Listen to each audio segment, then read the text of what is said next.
সবাইকে শুভেচ্ছা জানিয়ে আজকের টপিক খুবই গুরুত্বপূর্ণ শুরু করছি।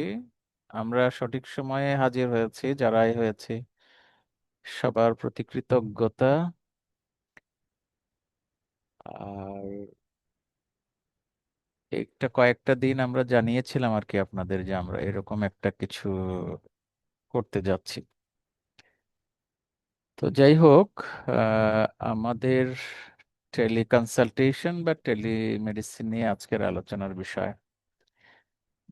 তো আমার ইন্ট্রোডাকশন অনেকেরই জানা। এখানে না থেমে আমরা আগাতে থাকি। তো আমাদের প্রতিষ্ঠানের নাম এবং জাস্ট শুরু হলো ব্যাপারটা এইরকম একটা স্লাইড দিয়ে। হ্যাঁ, আপনারা একটু আলোচনার মধ্যে থাকবেন। এই খবরটা আপনারা জেনেছেন এই গত 2-1 সপ্তাহের ঘটনা।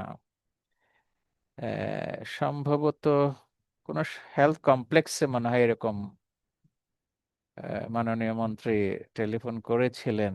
তাই কি আপনার কেউ জানেন তো না বিষয়টা? কে জানেন? জি স্যার।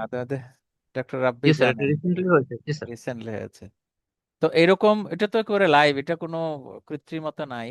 এবং সুপারভাইজার ফোন করেছেন। এখন যিনি ফোনটা রিসিভ করলেন উনি স্বভাবতই একটু বিব্রতই হবেন, নাকি কি মনে হয় ডক্টর রাব্বি? একটা ফাতেমা বলতে যাচ্ছেন, কানিজ ফাতেমা, একটু বিব্রত হবেন না হঠাৎ করে এরকম একজন উপরিস্থ কেউ যদি ফোন করেন? কি কথা বলবেন? কেউ কি কথা বলতে চান আমার সাথে? একটু মাইক অন করেন, একটু কথা বলি আমরা নিজেরা। স্যার, বিব্রত হওয়া তো স্বাভাবিক আসলে। মানে স্বাভাবিক, এই সময় ফোন দিলে। স্বাভাবিক। আচ্ছা, কেন বিব্রত হবেন যদি বলি? আপনি হয়তো জব করবেন, কেউ কেউ আমাদের মধ্যে আছেন অলরেডি রুরাল সেন্টারে জব করেন। বিব্রত হবে এই জন্য যে আমরা তো নিয়ম মতো বা নিয়ম মেনে চলে অভ্যস্ত নই, তাই না? জি মাননীয় স্যার। মন্ত্রী তো নিয়মের কথাই বলবেন, স্বাভাবিক। সবাই আসছেন কিনা, এখন অন্যদের উত্তর আপনাকে দিতে হবে, অনেক কিছু না? আপনাকে কল করা মানে আপনার খবর নেওয়া না তো, রাইট? জি স্যার। সবাই বুঝতে পারছেন যে এখানে খবর নেওয়া মানে পুরা কমপ্লেক্সের খবর নিতে হবে আপনাকে। উনি তার সবাইকে জনে জনে ফোন করবেন না। একজন রিপ্রেজেন্টেটিভ ওই প্রতিষ্ঠানের পক্ষে কলটা রিসিভ করবেন, করতে বাধ্য, এবং খোঁজ খবর আপনি নেবেন। তো এটি আমাদের এই গত কয়েক মাসে নতুন ঘটনা। আমাদের স্বাস্থ্য ব্যবস্থার উন্নয়নের জন্য আমি মনে করি এটা একটা পজিটিভ দিক। এভাবে যদি চলে তাহলে তো আশার আলো আমরা দেখতে পাবো, আশা করা যায়। তা আমি শুধু ছবিটা পিক আপ করলাম আজকের মূল উপজীব্য বিষয়ের সাথে কিছুটা হলেও সম্পর্কিত, যে যেটিকে আমরা আজকের আলোচনায় নিয়ে আসতে চাচ্ছি সেটি হচ্ছে টেলিকনসালটেশন, অথবা এটার আরেকটা নাম হচ্ছে টেলিমেডিসিন। এখানেও রোগী হয়তো আপনাকে ফোন করছেন অথবা আপনি রোগীকে ফোন করছেন। ফোন মানে সেটা অডিও না হয়েও ভিডিও কনসালটেশনও হতে পারে, দুটাই হতে পারে। এই অবস্থায় আপনাকে তো প্রস্তুতি নিতেই হবে। মানে এমনি এমনি কথা বলা তো নয়, এটা একটা প্রফেশনাল টক। এই প্রফেশনাল টকের জন্য আপনার প্রস্তুতি দরকার আছে। এবং এই টপিকটা আলোচনার জন্য যদি আমি বলি, আমাদের কাছেও খুব পুরনো বিষয় নয়। আমি বোধহয় 2-1 বছর আগে এই ব্যাপারে আলাপ করেছিলাম একটা পরীক্ষার পরে, পেইসেস পরীক্ষা আপনারা অনেকে জানেন এমআরসিপিতে। আমাদের দেশেরই একজন টপ স্কোরার ছিলেন, শি গট দ্য 100% মার্ক। ওনারই একটা স্টেশন ছিল যে টেলিকনসালটেশন ওভার টেলিফোন।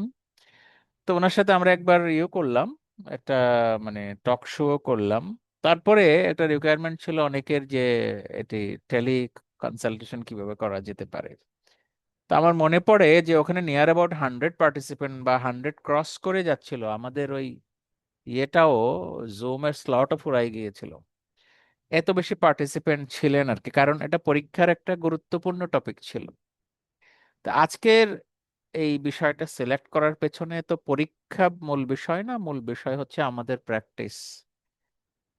তো প্র্যাকটিস আমরা কি কি বা কিভাবে ফেস করি বা আমাদের কি কি জানা দরকার, এবং পরীক্ষাতেও কিন্তু এগুলো কাজে লাগবে, কোনো সন্দেহ নেই। এবং যেহেতু পেইসেস পরীক্ষা এমআরসিপিতেই এগুলো সিলেক্টেড হয়েছে, এই ইয়েতেই ইন্ডিয়াতে একটা সেন্টারে এমআরসিজিপি যারা ফ্যামিলি মেডিসিনের স্বপ্ন দেখছেন তাদেরও কিন্তু এই স্টেশনে এগুলা আছে। ওয়েস্টার্ন পরীক্ষায় বিশেষ করে এমআরসিজিপি ইউকে তে তো আছেই, আমরা ওখানেই পড়তাম। সাউথ এশিয়ানে এখনো হয়তো পরীক্ষা আসে না, হতে পারে। পরীক্ষা বললে আবার ঘাবড়াবেন না, আমি এখানে পরীক্ষা নিয়ে বেশি আলাপ করতে চাচ্ছি না, আপনাদের দৈনন্দিন বিষয়গুলো নিয়ে কথা বলা। তো টেলিকনসালটেশন বা যদি বলি টেলিফোনে কনসাল্ট আপনারা তো সবাই করেন আমার ধারণা, কেউ বোধহয় বাদ নাই, হ্যাঁ? কেউ যদি না করে থাকেন জানাতে পারেন। কিন্তু ভিডিও কনসালটেশন স্ক্রিনে করেছেন কে কে? একটু মাইক খোলা লাগবে না, একটু যদি রেসপন্ড করেন আপনাদের অ্যাটেনশন একটু বোঝা গেল, হ্যান্ড রেইজ করে যদি বলেন। ভিডিও কনসালটেশন মাঝে মাঝে করেন আপনি, এরকম কেউ আছেন কি? যদি থাকেন একটু আমার সাথে কানেক্টেড থাকলে আলোচনাটা আরো ফলপ্রসূ হয় আর কি, হ্যাঁ? যদি কেউ থাকেন একটু মাইকটা অন করে কথা বলতে পারেন, হ্যাঁ? তো আমি আগাতে থাকি। If you desire you can communicate or talk. তো আমি টেলিকনসালটেশন, হ্যালো ডক্টর ভাইয়া। ফাতেমা, জি জি, আপনি কি জি, করেছেন? আসসালামু আলাইকুম। আসসালাম। করেছি বলতে আমি তো এনআইএমএচ এ ট্রেনিং করছিলাম, আচ্ছা। আপাতত লিভে আছি। তো ওইখানে হচ্ছে টেলিমেডিসিন হয়, সেক্ষেত্রে হচ্ছে আহ, মানে বাংলাদেশের বিভিন্ন স্থান থেকে জি। যারা মানে সাইকিয়াট্রিক প্রবলেম যাদের, তাদের ভিডিও কলের মাধ্যমে এরকম ও, ট্রিটমেন্ট দেওয়া হয়। কনসালটেশন গুলো আপনারা করেন। সাইকিয়াট্রি জি একটি গুরুত্বপূর্ণ বিষয় যেখানে টেলিমেডিসিন খুবই গুরুত্ব পাবে, আসলে খুবই গুরুত্ব পাবে। এনআইএমএইচ, এখানে আপনি কোনো কোর্সে আছেন? জি ভাইয়া, আমি এফসিপিএস পার্ট 2 ট্রেনিং ও, করছি। ফ্যান্টাস্টিক। আপনার সাথে আমার পরিচয় হয়নি, ডক্টর আমার কলিগ, জুনিয়র আর কি, ওইখান থেকেই এফসিপিএস করা, ওনারা প্র্যাকটিস করেন। যাই হোক, জি পরে আবার কথা বলা যেতেই পারে। এনিওয়ে, একটু থাকবেন আরো, যারা এই করেছেন তারা যদি একটু কানেক্টেড থাকেন তাহলে মানে ভালো হয়, যে এখানকার সমস্যাগুলা আপনারা বলতে পারবেন। আমি, আমার অভিজ্ঞতা হয়েছে, আমারটাই বলি, আপনারা তো সবাই হয়তো বলছেন না। এই জি কোভিডের সময় আমি আমার কলেজে, মেডিকেল কলেজে, তখন তো যাচ্ছিলাম না, সবাই ঘরের মধ্যে বন্দি। তো আমাকে তখন আমার যে পেশেন্ট ছিলেন আর কি তাদেরকে এখন দেখতে হবে। আমি তো টেকনোলজি জানি না, হয়তো মোবাইল ফোনে কথা বলতে পারছি। ইন জেনারেল আমার মোবাইল ফোনটা রেস্ট্রিক্টেড থাকে, এখনো আছে, সবার সাথে আমি কানেক্টেড না। ফলে মোবাইলে যখন সুযোগ নাই তখন আমরা একটা লিংক খুঁজে পেলাম, যেটা দিয়ে একটা অনলাইন লিংকে যারা সার্ভিস প্রোভাইড করে এদের সাথে আলাপ করে কথা বলা শুরু করলাম, মাত্র শেখা শুরু করলাম। তখনও মনে হয় জুম ব্যাপারটা মানে আমি শিখিনি, জুমের মধ্যে কাজ করা। পরে আমার যারা ইয়ে ছিলেন, মানে এমআরসিপি পড়তেন আর কি, তারা তাদের জন্য আস্তে আস্তে আমারই যারা জুনিয়র মানে কলিগ বলবো আর কি, আমার স্টুডেন্ট তো মেডিকেল কলেজে ছিলেন সবাই, ওনাদেরকে কলিগে বলি, ক্যান্ডিডেট বলি, তারা আমাকে শিখালেন যে স্যার এটা একটু জুমের মধ্যে এনে আলাপ করা যেতে পারে, ঘরে বসে থেকে থেকে তো করা যায়। তখন আস্তে আস্তে শিখলাম। তো সেখানে যে লিংক শেয়ার করে, লিংক মানে কি, কাকে কে লিংক দেয়, কে কোথায় ক্লিক করে, কিচ্ছু জানা নাই, তাহলে আমি রুগীকে কিভাবে শেখাবো? রুগীও তো এইভাবে অভ্যস্ত ছিলেন না, ওনারা শুধু হ্যালো হাই করে মোবাইল ফোনে অডিও কথা বলে অভ্যস্ত ছিলেন। কিন্তু আপনাকে যে ভিডিওতে দেখা হবে, উনি যে রোগী যে ডক্টরকে দেখবেন, এই বিষয়গুলোর সাথে অভ্যস্ত না। আমরা এমনি ওই যে হোয়াটসঅ্যাপ বলেন, এই বলেন, এখানে ভিডিও ফেস টু ফেস কথা বলতে দেখেছি বা জেনেছি, কিন্তু এর মাধ্যমে যে ডাক্তারি করবেন ব্যাপারটা কিন্তু আলাদা। এটা জাস্ট ইয়েতে হোয়াটসঅ্যাপ বা মেসেঞ্জারে ভিডিও চ্যাটিং নয় কিন্তু, হ্যাঁ? তো এজন্য আমার প্রথম দিকে একটু একটু মানে ঘাবড়ানোর ব্যাপার ছিল। তো যাই হোক, এটা আস্তে আস্তে কাটিয়ে উঠেছি। এখন পুরোপুরি একটা সিস্টেমে আমরা চলে এসেছি। তো সেখানে আমরা যারা অনভ্যস্ত তারা কিন্তু টেলিফোনে সবাই ওভার মানে অডিও কলে সবাই সাজেশন করেছেন আর কি, হ্যাঁ? কিন্তু আমি ডক্টর ফাতেমাকে একটু জিজ্ঞেস করি, আপনি কোনো ওরিয়েন্টেশন নিয়েছেন এই কাজের জন্য, টেলিমেডিসিন ভাইয়া। করার জন্য?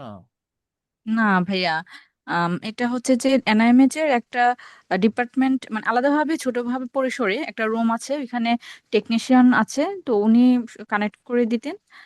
আমরা যারা ডক্টর আছি ওদেরকে আপনারা কথা এরকম বলেছেন আর ডে, কি, হ্যাঁ হ্যাঁ। ডে ভাগ করে দেয়া থাকতো। তো আমার মনে হয় 2 দিন যাওয়া হয়েছে। তো এরকম করে ভাগ করে দেওয়া থাকে সবার। ভালো, আপনার কিছু অভিজ্ঞতা তাহলে আজকে একটু আমাদের সাথে শেয়ার করবেন মাঝে মাঝে, হ্যাঁ।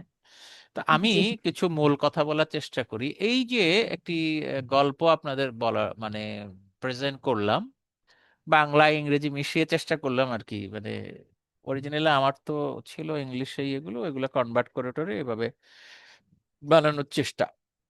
আপনারা হয়তো পড়তেও পারছেন যে একজন রোগী, প্রিসিলা কবির, ওনার বয়স 60, মানে এজেড লেডি, উনি ইনসুলিন নিচ্ছেন ডায়াবেটিসের জন্য।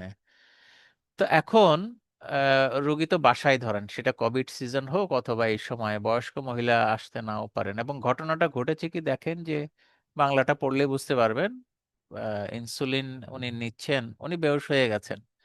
তাহলে এই ইমার্জেন্সি সিচুয়েশনে উনি বেহুশ হওয়ার কারণ কি, কমনলি কি, একটু যদি জিজ্ঞেস করি, কারো ধারণা? ডক্টর রাব্বি বলবেন জি স্যার। এই সিনারিও থেকে কারণটা কি বলতে পারবেন? আমি এখানে বেশি থাকবো না, এটার উদ্দেশ্য আরেকটা, এমনি আইডিয়া দিচ্ছি যে মা ইনসুলিন ইনজেকশন নিচ্ছিলেন রোগী, এবং উনি ফোন করে আপনাকে কল করলেন যে ওনার মা বেহুশ হয়ে পড়েছেন। আপনি মোস্ট এটা প্রবাবলি শোনার স্যার পরে হাইপোগ্লাইসিমিয়ার জন্য এরকম। কমনেস্ট এটাই হবে। তাহলে এর পরে আপনার কি করণীয়, এটাই আজকে আমরা ম্যাথডিক্যালি শেখার চেষ্টা করব, হ্যাঁ। জি একটু স্যার। মনে রাখেন, একটু মনে রাখেন, তারপরে আগাই। যদি ফ্রি থাকেন, কানেক্টেড থাকেন, দু একজন থাকলে অসুবিধা নাই।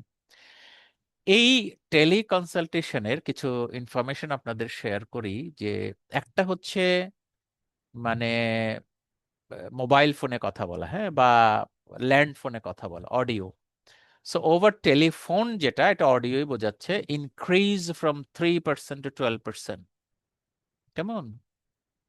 আর proportion of consultation taking place in patient's own home has decreased from 9% to 3.5%। কথাটা বুঝতে পেরেছেন কিনা? মানে হোম সার্ভিস, আমরা তো আপনাদের মাঝে মধ্যে বলার চেষ্টা করেছি, ফ্যামিলি মেডিসিন জেনারেল প্র্যাকটিসে একটা হোম সার্ভিস আছে। এই হোম সার্ভিসটা কিন্তু জেনারেল প্র্যাকটিশনাররাই দেন। আপনারা যে কোয়াকের কথা বলেন, কেন কোয়াকের সাথে পেরে ওঠেন না? তারা তো বাড়িতে যান রোগী দেখতে, আপনি তো যান না। আপনার মধ্যে একটা ফিলিংস আছে যে আমি ডক্টরের কেমনে বাড়ি যাব, অথবা সিকিউরিটি ইস্যু আছে। তো ওদের বাড়ি গিয়ে গিয়ে চিকিৎসাটাও কমে গিয়েছে, দেখেন 9% থেকে 3.5% হয়েছে। তারা টেলিফোনে অথবা ধরেন ভিডিওতেও টেলিমেডিসিন নিয়ে অভ্যস্ত, বাড়িতে যাওয়া কমে গিয়েছে। এটা হলো ওয়েস্টার্ন ডেটা আর কি, হ্যাঁ। মানে টেলিফোনে এখন 3% থেকে 12% পেশেন্ট কনসালটেশন করেন। তাহলে এটা কত সহজ একটি ব্যাপার, তাই না? অবশ্য আপনারা মাঝে মাঝে সোশ্যাল মিডিয়াতে একটু বলেন না যে ফ্রি চিকিৎসা কিভাবে দিব, হ্যাঁ, ওভার টেলিফোন। যাই হোক, সেটা সামাজিক ইস্যু আর কি। তো এটা হলো ট্রেন্ডিং, যে টেলিমেডিসিনের দিকে মানুষ, রোগীরাও ডাক্তাররাও আগাচ্ছেন।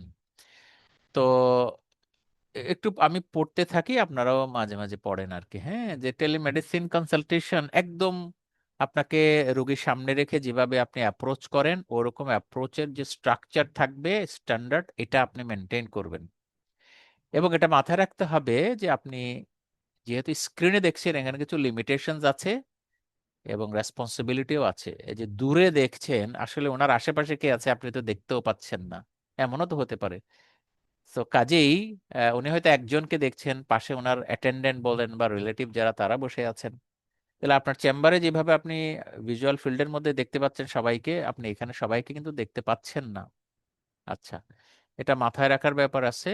আর এই টেলিকনসালটেশন ক্লিনিক্যালি কোন জায়গায় আপনাকে ইউজফুল হবে বলে আপনার মনে হবে, সেটি কয়েকটি বলার চেষ্টা করছি। যে খেয়াল করেন যে কোনো ফলো আপ পেশেন্ট যদি হয়, হ্যাঁ, এটিতে টেলিমেডিসিন ইউজফুল বেশি হবে। Chronic disease management, acute emergency কিন্তু ডিফিকাল্ট, আমরা একটু আলোচনায় আসবো পরে। Mental health care, doctor Fatema ji বললেন যে মেন্টাল ইনস্টিটিউট থেকে ওনারা এটা করেন। মেডিকেশন রিভিউ, জাস্ট ওষুধগুলো উনি খাচ্ছেন কিনা, ঠিক মতো ওষুধের সাইড ইফেক্ট হচ্ছে কিনা। আর ছোটখাটো ডিজিজ, মেজর ডিজিজ নয়, কেমন? এখন আমি আজকের পরে আপনারা হয়তো আশা করি একটু ইমপ্রুভমেন্ট নিজেকে করবেন, ইমপ্রুভ করবেন। এর মানে এই হবে না যে আপনি সব ধরনের রোগী টেলিকনসালটেশনে করে ফেলতে পারবেন, এটা এটা সুযোগ কম। আর সো এই যে অ্যাভয়েড করবেন কি, sole reliance on telemedicine for conditions requiring physical examination or diagnostic procedure. কোনো যদি প্রসিজিওর করা লাগে, যেমন এন্ডোস্কোপি করতে হবে রোগীকে, তাহলে টেলিমেডিসিন আপনি কমপ্লিট করতে পারবেন না। কিন্তু টেলিমেডিসিন করবেন না তা বলবো না, মানে আপনি হয়তো কমপ্লিট করতে পারবেন না, পার্শিয়ালি করতে পারবেন। আর কিছু সাইন তো দেখতে হয় ডায়াগনোসিস বলেন অথবা আরো কমপ্লিকেশন আইডেন্টিফিকেশনের জন্য। সিমটম দিয়ে যদিও বেশিরভাগ ক্লিনিক্যাল ক্লু আপনি পাবেন। বলা হয় যে হিস্ট্রি ক্যান ডায়াগনোজ 90%, 85%, এই কথাটা আগে থেকেই আমরা শুনেছি। সে জায়গায় আমরা অদক্ষ বলতে পারি, মানে আমাদের দক্ষতার অভাব, সেজন্য আমরা হয়তো এক্সামিন করতে বাধ্য হচ্ছি, অথবা ইনভেস্টিগেশনের উপর বেশি ডিপেন্ডেন্ট হচ্ছি। এই ইনভেস্টিগেশনের সাথে তো আপনারা বোঝেন টাকা পয়সার লেনদেনও আছে, দুঃখজনকভাবে ঘটে। এই জন্য আমরা টেলিমেডিসিনে খুব পাকা বলবো না, আমরা কাঁচাই। কারণ টেলিমেডিসিনে আপনাকে হিস্ট্রির উপর অনেকটা বেস করে ডিসিশন নিতে হবে। আপনি যদি চেহারা নাও দেখেন, কিন্তু ওভার টেলিফোন কথা শুনে শুনেও কিন্তু অ্যাসেস করতে পারেন। এই জন্য শুধু কথা বলার একটা স্টেশন, আমার বারবার ওই এমআরসিপির কথা আসে আর কি, পেসেসে একটা স্টেশন ছিল আগে, এটা আরো এক্সটেন্ড করেছি যদিও এখন, শুধু কথা বলে আপনার রোগীর অ্যাসেসমেন্ট করা। তো এটি যারা বেশি পেরেছে তারা কিন্তু টেলিমেডিসিনে সাকসেসফুল হয়েছে। হ্যাঁ, আচ্ছা। আর স্ট্রাকচার্ড হিস্ট্রি টেকিং, এটি আপনি ইউজ করবেন যেটা আপনার স্ট্রাকচার আছে স্ট্যান্ডার্ড। আর ভিজুয়াল অ্যাসেসমেন্ট টেকনিক, এই ভিজুয়াল অ্যাসেসমেন্টটা আপনি লাইভ দেখা যেরকম হবে আর অন স্ক্রিনে কিন্তু একটু ডিফারেন্ট হওয়াটাই স্বাভাবিক। এই টেকনিকগুলো আপনি আস্তে আস্তে আস্তে আস্তে রপ্ত করবেন। যেমন হা করলে ওরাল ক্যাভিটি তো আপনি দেখতেই পাবেন। এনিমিয়া স্বভাবতই আপনি পেশেন্টের গায়ে টাচ করে পালপেব্রাল কনজাংক্টাইভাল ওর পালপেব্রাল এটা দেখেন টান দিয়ে। এখানে তো আর আপনি টানতে পারবেন না, তাহলে বুঝবেন ও রুগী নিজে টানবেন, অথবা রুগীকে ওই দেখানোর জন্য আরেকজনের হেল্প নিতে হবে। এই যে ভিজুয়াল অ্যাসেসমেন্ট টেকনিকটা একটু মডিফাইড হবে আর কি। হ্যাঁ, এটা করতে গেলে খুব কঠিন হবে না, যারা করেছেন তারা হয়তো বুঝতে পারেন। আর টেকনোলজির রিলায়েবিলিটিটা আপনার মানে গুরুত্বপূর্ণ, যে আপনি রিলাই করছেন কিনা audio video even internet connection. ধরেন আমি অনলাইনে এখন ক্লাসে নিচ্ছি, হঠাৎ করে পাওয়ার চলে গেল, কারেন্ট চলে গেল, একটু তো ইন্টারাপশন হবেই। তো আমি অবশ্য ধরেন যে কোনো ভাবে যদি বলি যে আমি আজকে এই সেশনটা আমি ল্যাপটপ নিয়ে বসে নিচ্ছি, আমার যদি ফেল করে আমি একটা বিকল্প ব্যবস্থা কিন্তু করে নিয়েছি। কেমন? এটা আমি একটু স্মরণ করছি আমাদের টিচার্স ট্রেনিং প্রোগ্রামে। আমি তো প্রায় 2 বছর আর আরো বেশি, কলিগরা বলেছিলাম যে টিচারদের ট্রেনার ছিলাম আর কি। এটাকে বলে ফোকাল পার্সন ডিজিএমইতে। হ্যাঁ, director general of medical education. তো ওখানে পুরো মেডিকেল কলেজের ট্রেনিং এর অর্গানাইজ করা আমার দায়িত্ব ছিল। তো সেখানে আমি নতুন কিছু শিখেছি আসলে। সবসময় তো মনে হতো অনেক বছর টিচিং এ ছিলাম, আমি অনেক কিছু জানি, আসলে এরকম কিছুই নয়। আমি যদিও ট্রেনিং দিতাম কিন্তু আমার ভেতরে ল্যাকিংসটাও আমি শিখতে পারতাম সেখানে। এই যে পাওয়ার পয়েন্ট দিয়ে লেকচার নেওয়া, হ্যাঁ, সেখানে একটা শিখেছি যে আপনি পাওয়ার পয়েন্ট দিয়ে লেকচার নিলেও আপনার একটা হার্ড কপি হাতে রাখতে হবে। এবং এটা মাঝে মাঝে ফেস করেছি। হার্ড কপি প্রিন্টেড কপি হয়তো কস্ট ইফেক্টিভ মনে নাও হতে পারে, তখন আপনি এটা দিয়ে মানে কাগজ দেখে দেখেও বলতে পারেন। তো এই যে আপনি ভিডিও কনসালটেশন করছেন, সেখানে কিন্তু এই যে কোনো একটা ফেলিওর হতে পারে, তখন আপনার বিকল্প ব্যবস্থাটা রাখতে হবে। আচ্ছা। আর ওই যে যে সেই কথাটাই বোধহয় বলা হয়েছে, হ্যাভ ব্যাকআপ কমিউনিকেশন অপশনস। নিশ্চয়ই এটা ফোন কল হবে, ফোন মোটামুটি নষ্ট বা ডিস্টার্ব করার সম্ভাবনা কম থাকে, কিন্তু আপনি যখন ওভার স্ক্রিনে করবেন তখন একটু ঝামেলা বাঁধার সুযোগ আছে। আর ensure patients receive instructions on how to use the platform. তাহলে রোগী কোথায় ক্লিক করবেন, তারপরে আপনার সাথে কিভাবে কমিউনিকেট করবেন। আপনি অনলাইনে যারা করেছেন, আপনাকে হয়তো একটা এসএমএস দেওয়া লাগতে পারে, আপনি একটা প্রেসক্রিপশন পাঠাবেন। আমার অভিজ্ঞতা আছে বলে বলে ফেলছি আর কি। এই প্রেসক্রিপশন আপনি একটা লিংক ক্রিয়েট করে মোবাইল ফোনে দিতে পারেন, পিডিএফ লিংক করে, অথবা মেইল করতে পারেন, অথবা আপনি একটা ছবি তুলেও দিতে পারেন, পিকচার আপনার যদি রেডিমেড করা থাকে কোনো কোনো ক্ষেত্রে আর কি, বিশেষ করে হেলথ অ্যাডভাইস গুলো। তাহলে হাউ টু ইউজ ইট, তাই না? পেশেন্ট এবং অ্যাটেন্ডেন্ট কিভাবে ব্যবহার করবেন এটা তো বলে দিতে হবে, উনি কোথায় মেসেজটা পাবেন। এগুলো আমি ফেস করেছি, তো এই জন্য আমি একটু শিখেছি, আপনারাও যারা করেছেন হয়তো কিছু শিখেছেন, আমি শেয়ার করছি আপনাদের। তাহলে এই টেকনিক্যাল একটা বিষয় থাকলো। লিগ্যাল অ্যান্ড রেগুলেটরি কমপ্লায়েন্স, এখানে আপনারা ইথিক্সের কথা জানেন, যে কনফিডেন্সিয়ালিটি অ্যান্ড আদার ইস্যুস, এবং লিগ্যাল ইস্যু আছে যে আপনি যার সাথে কথা বলছেন উনি মাইনর কিনা, তাই না? এবং তার আশেপাশে যারা লোকজন আছেন, এগুলো অনেক কিছু সিক্রেট ইস্যুস থাকবে, সেটা অন্যরা শুনে ফেলছেন কিনা। তাহলে সেই লিগালিটি বা ইথিক্যাল ইস্যু তো একটা ব্যাপার আছে। তারপর আপনি কোন কোন রোগীর ক্ষেত্রে এই দিবেন, মানে টেলিকনসালটেশন দিবেন, এটা একটা লিগ্যাল ফ্রেমওয়ার্কও থাকতে পারে। দুর্ভাগ্যজনকভাবে আমাদের দেশে এগুলার ধারে কাছে আমরা থাকি না। মানে আপনি টেলিকনসালটেশন দেওয়ার জন্য লিগালাইজড কিনা, যেমন আপনার লাইসেন্সে এটা কাভার করে কিনা, এই সমস্ত বিষয় টিষয় থাকে আর কি। তারপরে প্রেসক্রাইবিং রেগুলেশনস, আপনি টেলিমেডিসিন দিয়ে প্রেসক্রিপশন দিতেই পারেন, কিন্তু সবটাই দিতে পারবেন কিনা। তারপর আপনি যদি ভুল করেন, আপনার ইন্স্যুরেন্স করা আছে কিনা টেলিমেডিসিনে ডাক্তারি করতে গিয়ে যদি ভুল করেন। আজকাল তো ডাক্তারদের ইন্স্যুরেন্স করতে হয়, অনেকে জানেন। আপনারা জানেন কি ইন্স্যুরেন্স করা আছে কারো? আপনাদের আছে নাকি? মানে প্র্যাকটিস করতে যেয়ে আপনি কোনো ভুল করলে ইন্স্যুরেন্স কোম্পানি এটা পেমেন্ট করবে, আপনি যদি কোনো এরকম ফিনান্সিয়াল ইয়ের মধ্যে পড়ে যান আর কি। এটা বোধহয় আমরা করি নাই কেউ খুব একটা, আমরা করি না, এগুলা ফেস করি না বলে একটা না, ফাতেমা করা বোধহয় হয় আবার বলতে চান। আপনার আছে নাকি? না, না, করি নাই, করি এটাই নাই। জানানোর জন্য। হ্যাঁ, থ্যাংক ইউ। তো এরকম কিন্তু সুযোগ থাকে, আমাদের দেশ সামনে আগাচ্ছে ধীরে ধীরে, হয়তো এই এরকম একটা লিগ্যাল রেগুলেটরি কমপ্লায়েন্সের দিকে আমাদের যেতেই হবে। তো আজকে ভিডিও কনসালটেশন বলেন, টেলিকনসালটেশন, এগুলো নিয়ে বলতে চেয়ে কথাগুলো বললাম। পেশেন্ট সেফটি ফার্স্ট, অর্থাৎ টেলিকনসালটেশনে রোগীর আগে সেফটিটা ইস্যু গুরুত্বপূর্ণ। হ্যাঁ, আপনি এজন্য সব রোগী আপনি দেখে রোগীকে উপকার করতে পারবেন কিনা এটা বুঝে নিতে হয়। কাজেই রোগীর সেফটিটা গুরুত্ব দেওয়া দরকার আছে। আর আপনাকে এটা ট্রায়াজ করতে হবে। ট্রায়াজ মানে আপনি প্রথমে একটা অ্যাসেসমেন্ট করবেন যে এই রোগী আমি টেলিমেডিসিনে আদৌ দেখবো কিনা, মানে কমপ্লিট কনসালটেশন করব কিনা। ইভেন আপনাকে যখন টেলিফোনে রিকোয়েস্ট পাঠানো হবে, বা আপনি যদি আগে থেকে রোগীর অবস্থা জেনে থাকেন, সেখান থেকেও অ্যাসেস করে নিতে পারেন। তাহলে in person care, emergency service অথবা রেফারেল রিকোয়ার্ড কিনা, যদি তাই হয় তাহলে তো আপনি কমপ্লিট কনসালটেশন করবেন না। হ্যাঁ, আপনি হয়তো বলবেন চেম্বারে আসেন অথবা হসপিটালে যান, এরকম আর কি। এবং এই কনসালটেশনের রেড ফ্ল্যাগস গুলো খুবই গুরুত্বপূর্ণ। এবং যে রেড ফ্ল্যাগ গুলো আপনি টেলিকনসালটেশনে করতে পারবেন না, আইডেন্টিফাই করতে পারবেন না, সেটা তো আপনি টেলিকনসালটেশনে যাবেন না। রেড ফ্ল্যাগ বলতে আমি যা বলতে চাচ্ছি, আপনারা কি বুঝতে পারছেন? হ্যালো, রেড ফ্ল্যাগ কথাটা বুঝতে পারছেন? রেড ফ্ল্যাগ মানে হচ্ছে যে যেসব পেশেন্ট একটু বেশি সিরিয়াস বা ক্রিটিক্যাল কন্ডিশনে আছে, যাদেরকে হচ্ছে ডিরেক্ট কনসালটেশনের দরকার, এই ধরনের পেশেন্টের ব্যাপারে। না, ডিরেক্ট কনসালটেশন শুধু রেড ফ্ল্যাগের জন্যই দরকার এমন হবে না, মানে রেড ফ্ল্যাগকে ডিরেক্ট কনসালটেশনে আনতে হবে। ডিরেক্ট কনসালটেশন তো রেড ফ্ল্যাগ ছাড়াও আমরা করি, এই যে ক্রনিক পেশেন্ট রিপোর্ট দেখা, এগুলো আমরা করি না। সেটা ঠিক আছে, ডিরেক্ট বলতে আপনি ইন পার্সন বলছেন আর কি। পেশেন্ট পার্টির কোনো ঝামেলা এরকম কিছু?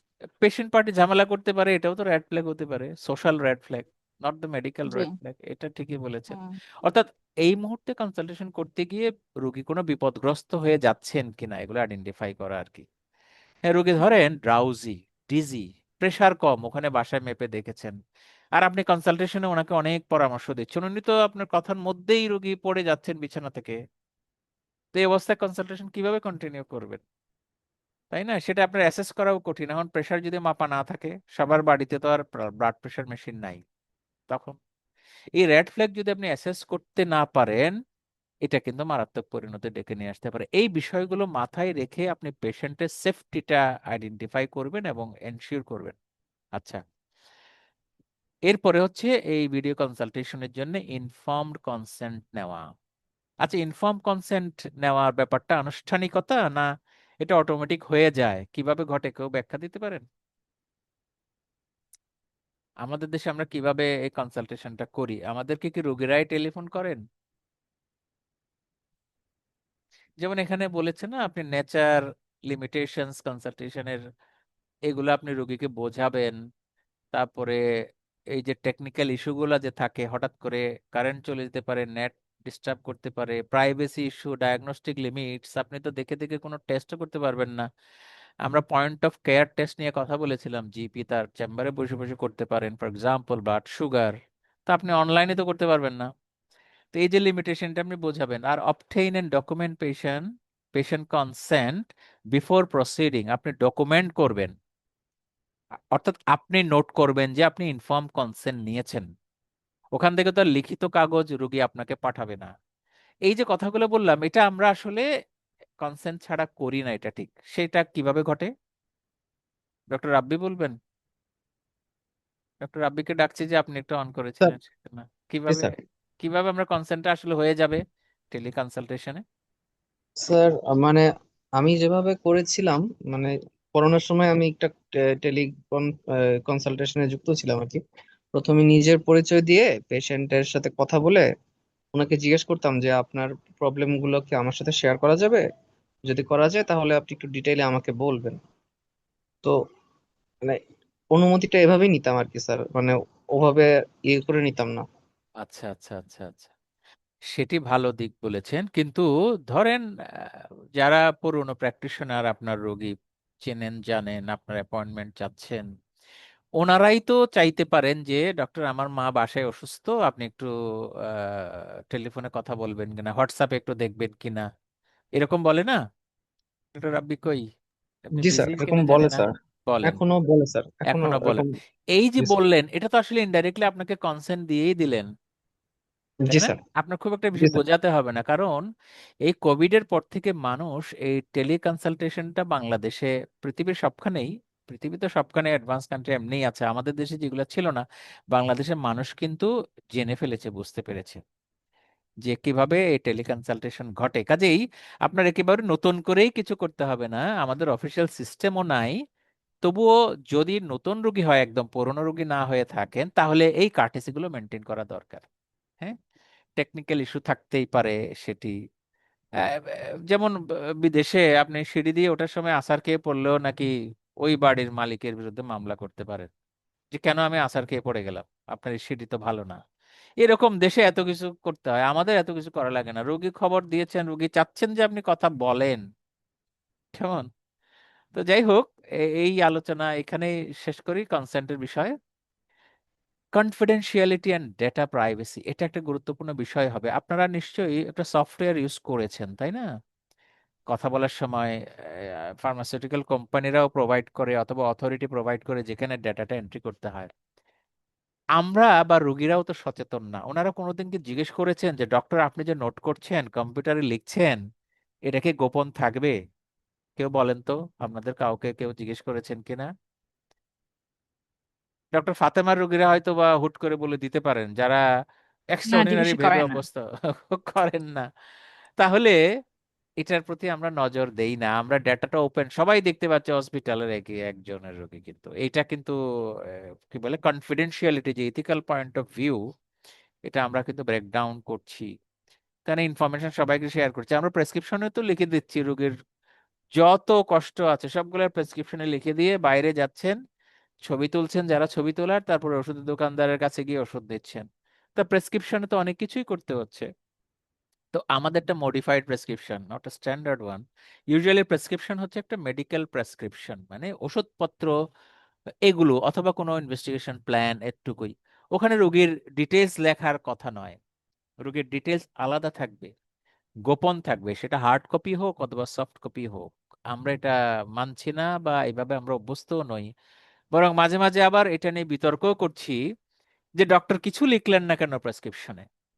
আমরা সোশ্যাল মিডিয়াতেও দেখেছি যে ওষুধ লিখলেন অথচ ওষুধের ব্যাকগ্রাউন্ড লিখলেন না। এটার একটা বাস্তবসম্মত কারণ থাকতে পারে, কিন্তু ব্যাকগ্রাউন্ড যিনি লিখলেন না, ওনার যদি অফিসে এটার ব্যাকগ্রাউন্ড লেখা থাকে এবং রোগীর একটা কোড দেওয়া আছে, আপনি তো দূর থেকে জানেন না যে রোগীর ব্যাকগ্রাউন্ড লেখা হয়নি। আর যারা মানে প্রতিষ্ঠিত প্রফেশনাল যারা প্র্যাকটিস করছেন, তাদের এগুলো থাকে, অ্যাসিস্ট্যান্ট থাকে, তারপরে কম্পিউটারে লেখা থাকে। আপনার প্রেসক্রিপশনে রোগীদের ওই গল্পগুলো লেখার কোনো দরকার নাই আসলে। এখন আমাদের রোগী তো এইভাবে জেনারেল প্র্যাকটিস সেটেল না।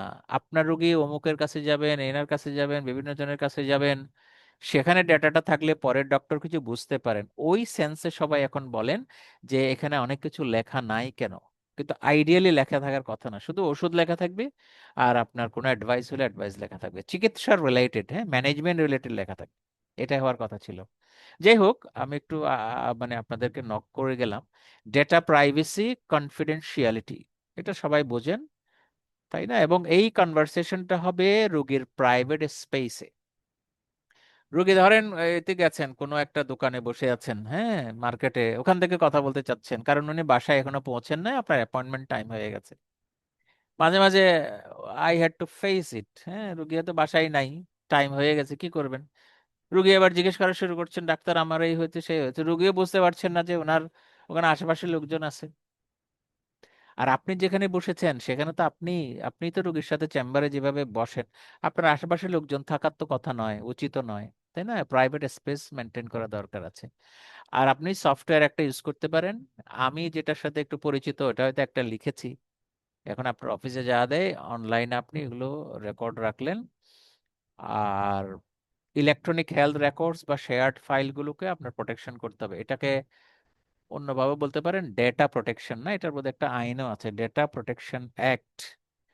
আপনি ডেটা, সব ডেটা, এটা শুধু হেলথ রিলেটেড না, ডেটা সবার জন্য ওপেন হয় না, যিনি কনসার্ন শুধু উনিই জানতে পারবেন। তাহলে এটি মনোযোগ দেওয়া। প্রফেশনাল স্ট্যান্ডার্ডস এন্ড ইথিক্স, কিছুটা বলেও ফেলেছি মনে হয়, যে লাইসেন্সিং বডি যারা, তাদের রেগুলেশন। এখনো বাংলাদেশে আসলে এই সোশ্যাল মিডিয়া বলেন, আমি পড়াশোনা করেও দেখেছি আপনাদের এই কোর্সের জন্য ওই টপিক রেডি করতে, যে এখনো বিএমডিসি থেকে এই ধরনের অনলাইন কনসালটেশন কিংবা টেলি সোশ্যাল মিডিয়া টক, এগুলা নিয়ে খুব শক্ত কোনো আইন কানুন হয়নি, আর আশা করি হয়ে যাবে। আর আপনি প্র্যাকটিস করবেন আপনার সাধ্যের মধ্যে, আপনি যেটাতে ট্রেন্ড আপ না সেই বিষয়ে আপনি প্র্যাকটিস করবেন না, সব রোগী আপনি দেখবেন না। আচ্ছা, তো এই যে ইন্ট্রোডাকশনের পর এখন টেলিকনসালটেশনের অ্যাডভান্টেজটা কি হতে পারে এটা একটু দেখা যায়। এই অ্যাডভান্টেজ আপনি নিচ্ছেন যে আপনি সহজে রোগীরকে রিচ করলেন, ফিনান্সিয়াল গেইন তো আছেই, আর রোগীরও বেনিফিট হতে পারে, সেগুলো একটু দেখেন। যে useful way to answer simple queries without wasting surgery time. আমি একটু একটা শব্দের সাথে পরিচিত করাই, সার্জারি টাইম কি বুঝলেন বলেন তো? সার্জারি টাইম মানে, হেজিটেট না করে বলেন, এই যে ওয়েস্টিং সার্জারি টাইম মানে। যারা আমার সাথে আগে সেশনে ছিলেন না তারা বলতে পারবেন কিনা জানি না, কোন আইডিয়া আছে এই শব্দটা? স্যার, ইরিলেভেন্ট কথাবার্তা, মানে এক্সট্রা কথাবার্তা অ্যাভয়েড করার বিষয় কিছু। না না, সার্জারি মানে অপারেশন না আর কি, এটা বোঝাতে চাইছে। সার্জারি মানে আপনার চেম্বার, আপনার প্র্যাকটিস চেম্বারটাকে সার্জারি বলে। এটা ফ্যামিলি মেডিসিনের স্পেশাল একটি শব্দ, হ্যাঁ। তার মানে আপনি সার্জারি টাইম বলতে আপনার চেম্বারের টাইমটা নষ্ট না করে আপনি অনলাইনে কাজটা সেরে ফেললেন, এটাই বোঝানো হয়েছে। এটা একটা অ্যাডভান্টেজ ডক্টরের, হ্যাঁ। তাহলে কোন কোন জায়গাগুলো টেলিফোনে হতে পারে, ভিডিও কনসালটেশন হোক অথবা ফোনেই হোক আর কি? মাইনর মানে সেলফ লিমিটিং কন্ডিশনস, অথবা condition not recurring an examination, এমন যদি কোনো হেলথ কন্ডিশন হয় সেটা আপনি সহজে টেলিফোনে সেরে নিতে পারেন। Follow up of surgery consultation, follow up of surgery consultation মানে আবারও একই কথা, এই সার্জারি মানে অপারেশন না, মানে আপনি চেম্বারে রোগী দেখেছেন, তার ইনভেস্টিগেশনের রিপোর্ট গুলো হয়তো অনলাইনে আপনি দেখলেন বা আলাপ করলেন আর কি, হ্যাঁ। Or offer management advice or a prescription following investigations, আশা করি বুঝতে পেরেছেন। যেগুলো আপনার দেখা হয়ে গিয়েছে সেগুলো আপনি অনলাইনে বাকি কাজটা করতে পারেন। আমি এটা অবশ্য করে থাকি বা করেছি, যে অনলাইনে আমাকে রিকোয়েস্ট করলে আমি সব রোগী দেখিনি, আর যখন বলেছে যে অ্যাকিউট ক্রাইসিস এখনই দেখা লাগবে ডাক্তার, এরকম কোনো সিচুয়েশন হয় না, আপনার পুরনো রোগী, ওনার আত্মীয় অসুস্থ হয়ে পড়েছে, তো ওনাকে আমি কোনোদিন দেখিই নাই, চোখেও দেখি নাই, ওইদিকে অ্যাকিউট সিচুয়েশন, এই রোগী অনলাইন কনসালটেশনের জন্য যোগ্য বা অ্যাপ্রোপ্রিয়েট না, হ্যাঁ, এই কথাটা বলতে চেয়েছি আর কি। আচ্ছা, এই হলো একটা মানে অ্যাডভান্টেজের কথা বললাম, এখন একটু ডিসঅ্যাডভান্টেজ আপনাদের শোনাই। ডিসঅ্যাডভান্টেজটা একটু বড় লিস্ট হবে, হ্যাঁ, আপনাদের ডিসকারেজ করার জন্য না, আশা করি ওভারকাম করা সম্ভব। আমার উদ্দেশ্য হলো জেনারেল প্র্যাকটিসটাকে একটু হাইলাইট করা এবং এটা ইমপ্রুভ করা, যেখানে লিমিটেশনস আছে সেটা সমাধান করা। কাজে এটাকে তিন ভাগে আমি ভাগ করে বলতে চাই আর কি। হ্যাঁ, technical issue, patient issue, doctor issue.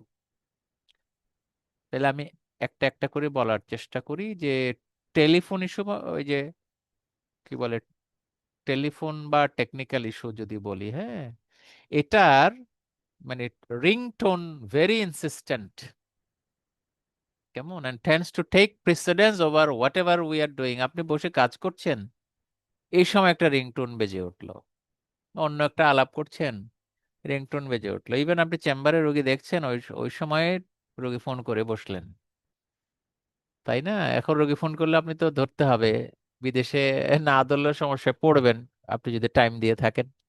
তো এই হলো একটা ব্যাপার টেলিফোনে। তারপরে calls put through to doctors who are in the middle of consulting tend to interrupt the consultation, এটাই বললাম। আপনি কনসালটেশন করছেন চেম্বারে, ওই সময় আপনাকে ইন্টারাপ্ট করে দিল। তারপর হচ্ছে টোনাল কোয়ালিটি, তাই না? মানে আওয়াজগুলো কোয়ালিটি ভালো না হয়ে মানে ডিস্টর্টেড হয়ে যেতে পারে। যেমন effect on the perceived meaning of utterance. সাধারণত টেলিফোনে যখন কথা বলেন, একদম ভালো থাকলেও, একটা এক্সাম্পল দিলে বুঝে ফেলবেন না, ইংলিশে ডি এবং বি, ঢাকা আর বাংলাদেশের, এই যদি বলি, তো আপনি যদি ডি এবং বি বলেন, দুটাই তো একরকমই শোনায়, তাই না ডক্টর রাব্বি? জি কি স্যার। বলেন? ডি এবং বি, এজন্য মাঝে মাঝে দেখেন না, ঢাকা বলতে হয় ঢাকার ডি, বাংলাদেশের বি, তাই না? চার্লি সি, গাড়ি যখন টিকিট বিক্রি করে, এভাবে যে বলতে হয়। তো এটা আপনি যদি রপ্ত করতে না পারেন, তাহলে তো আপনি ওভারকাম করতে পারবেন না, তখন এই পারসিভড মিনিং আলাদা হয়ে যাবে, তাই না? ভেরিয়েশনস অফ টকিং স্পিড, মাঝে মাঝে এরকম তো ঘটে, মাঝে মাঝে দেখেন না, হ্যাঁ আমি একটু পরে করতেছে, ব্যথা হওয়ার পরে হয়ে গেছে, কিছুক্ষণ পরে বন্ধ হয়ে গিয়েছে, কথা বলার সময় তেমন ঘটে। এগুলা খুব কমন প্রবলেম। হ্যাঁ, তাহলে এইটা একটা ডিসঅ্যাডভান্টেজ হলো। আর মোবাইল ফোন হলে problem of quality of the connection, usually mobile ফোনে ডিসরাপশন বেশি হয়, ল্যান্ড ফোনে কানেকশন ইস্যুটা কিন্তু কম থাকে।